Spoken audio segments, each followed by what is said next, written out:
ইরানের উপরে যে যুদ্ধ চলছে সেই যুদ্ধের আজ ১৫তম দিন অতিবাহিত হচ্ছে।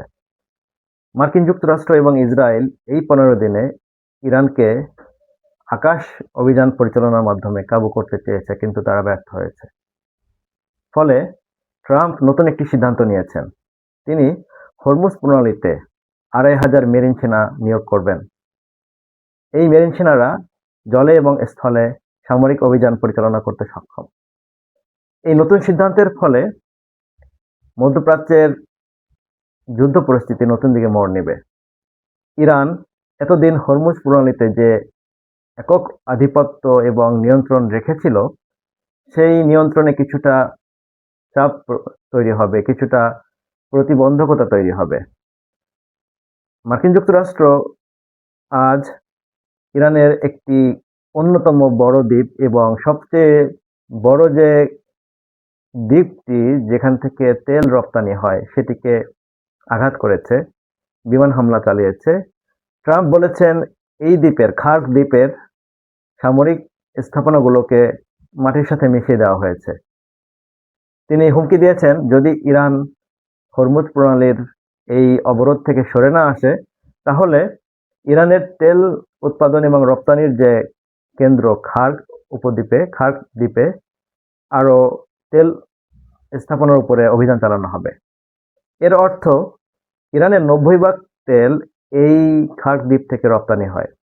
যদি এই দ্বীপকে কেন্দ্র করে মার্কিন যুক্তরাষ্ট্র এবং ইরানের যুদ্ধ প্রসারিত হয়, তাহলে ইরান এই যুদ্ধে অনেক বেশি চাপে পড়ে যাবে, কারণ ইরানের তেল রপ্তানি বন্ধ হয়ে যাবে।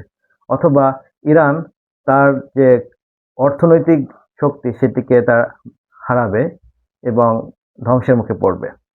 কিছুদিন আগে ইসরায়েল এই অঞ্চলের আরো একটি দ্বীপে হামলা চালিয়েছিল। সেই দ্বীপটির নাম গ্রেটার থুম্ব। এই দ্বীপে যে নিরাপদ পানির স্থাপনা রয়েছে সেটিকে ধ্বংস করা হয়েছে। ফলে এই অঞ্চলে বসবাসরত মানুষ চাপে পড়েছে, নিরাপদ পানির চাপে পড়েছে।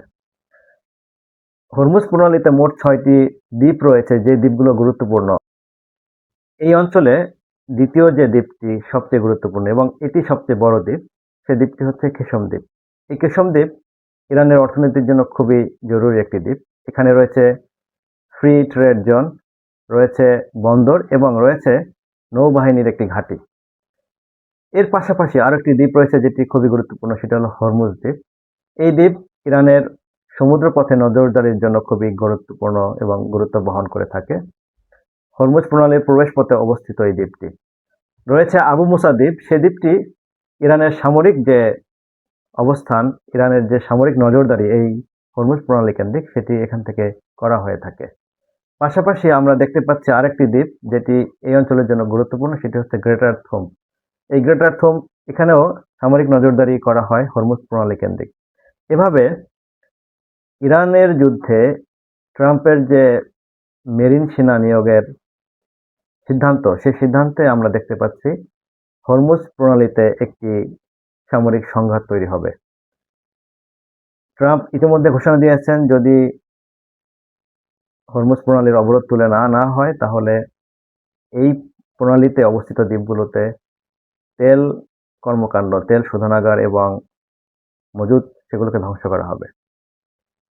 ফলে যুদ্ধ নতুন করে মোড় নিবে এবং মেরিন সেনাদের স্থল অভিযানের যে যোগ্যতা, সক্ষমতা, সেটি সামনের দিকে হয়তোবা স্থল অভিযানের ক্ষেত্রে পথ তৈরি করতে পারে, তবে সেটি মার্কিন যুক্তরাষ্ট্রের জন্য একটি ভুল সিদ্ধান্ত হতে পারে।